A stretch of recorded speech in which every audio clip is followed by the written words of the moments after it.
Jakarta is Southeast Asia's biggest capital, and it is also the world's fastest sinking city.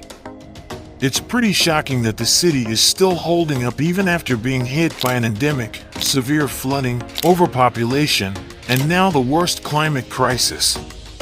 But the Indonesian government has a solution: building a new capital from scratch.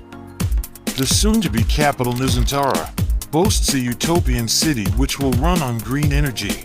In today's video, we will dive into all the interesting facts about this upcoming megacity.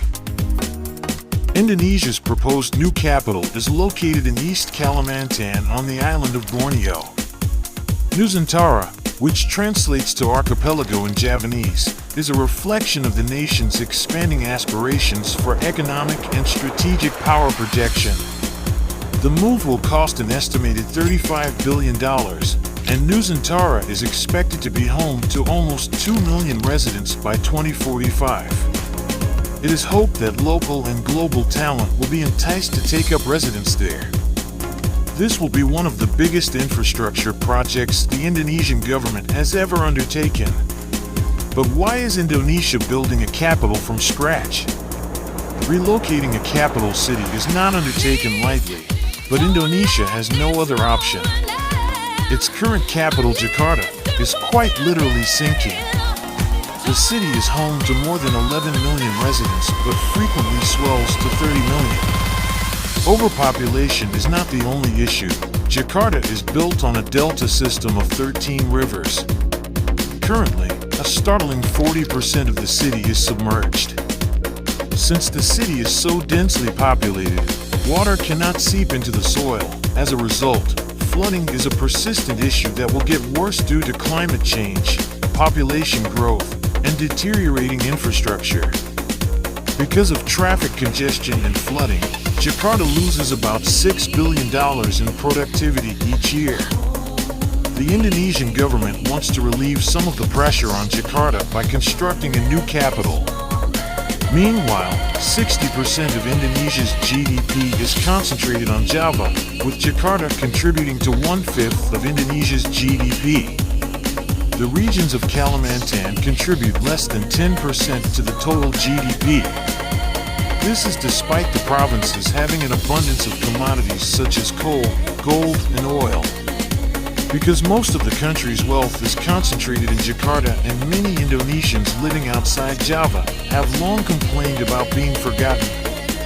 By relocating the capital to East Kalimantan, the government hopes the move will encourage greater investments to Indonesia's outer-lying provinces, resulting in more inclusivity and development.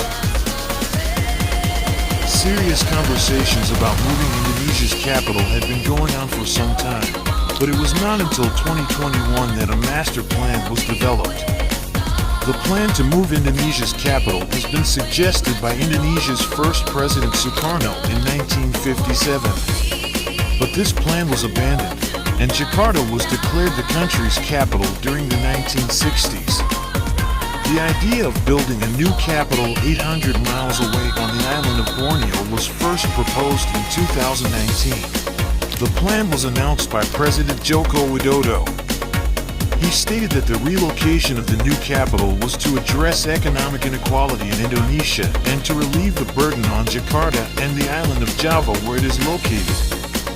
Soon after, the Indonesian parliament passed a law enabling the proposed relocation. It's intriguing that East Kalimantan was chosen as the new capital. It has been argued that the move was motivated by geographic circumstances, such as the area's location in the middle of the Indonesian archipelago and the fact that it is unaffected by the natural disasters that frequently plague Indonesia, such as earthquakes, volcanic eruptions, and tsunamis. Only 3.7 million people live in the mineral-rich East Kalimantan, which is known for its jungles and orangutan population.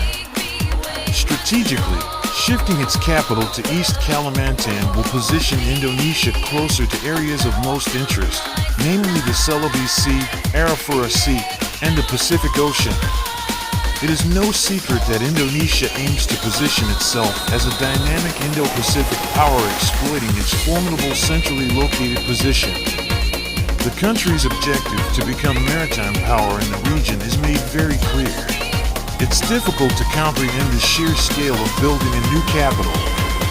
The new administrative center of Indonesia will be built over an area of inland forest that is more than 200,000 hectares, or nearly 3 times the size of New York City.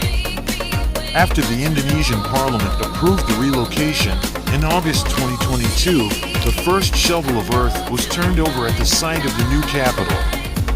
The first priority has been the construction of a toll road, the Sepaka Ring Road, which is the main access road to Nusantara. According to reports, this road is currently 80% finished. The acquisition of land and the creation of a comprehensive engineering plan are additional priorities during this first phase, which runs from 2022 to 2024. This initial phase of infrastructure has received $350 million from the Indonesian Public Works and Public Housing Ministry. Nusantara will require soft and hard infrastructure, such as for the development of urban utilities, toll manufacturing, seaports and airports, and network and communications, among others. This will be achieved gradually, starting from the Presidential Palace, the central government headquarters, housing districts for government workers, and the headquarters for the military and police personnel. There are lofty goals for the new capital, including promoting economic equality and inclusivity. Nusantara aims to derive 100% of its energy from renewable sources and ensuring 80% of mobility is by public transport, cycling, or walking. The government intends to transform the new capital into a low-carbon superhub that will support healthcare and technology sectors, as well as promote sustainable growth beyond the island of Java. In other words, Nusantara will be a smart city, which encompasses information, communication, and technology to improve operational efficiencies and provide a better quality of government services. The new capital needs major investment for its development, and this presents ample opportunities for foreign businesses. The government will provide slightly under 60% of the $35 billion needed for construction, with the remaining funds coming from the private sector.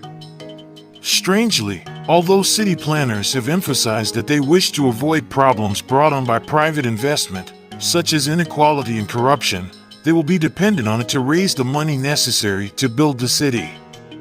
Project Nusantara is still at an initial stage, marred by delays including the COVID-19 pandemic. With such ambitious goals for the new capital, bringing them to fruition seems to some an impossible endeavor. For instance, the government would like to move its presidential palace and other offices to the new capital in early 2024, yet construction has barely begun.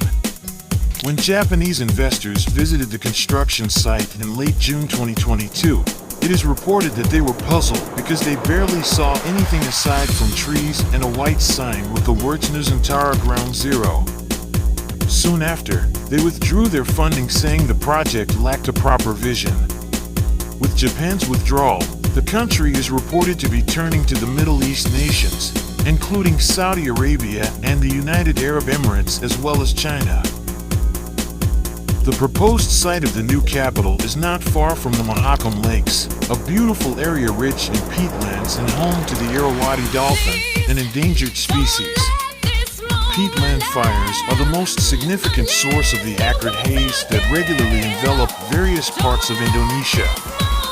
Therefore, the risk of fire in the area is very real. There is also concern from environmental groups about endangered species in the area.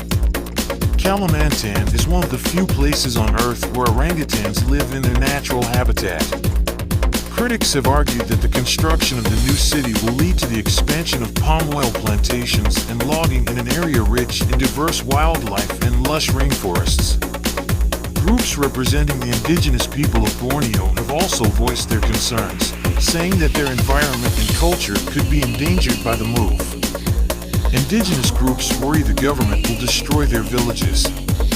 Given that the government does not acknowledge ancestral land claims, there is no legal mechanism for indigenous landowners to be compensated. Indonesia is not the first country to change its capital.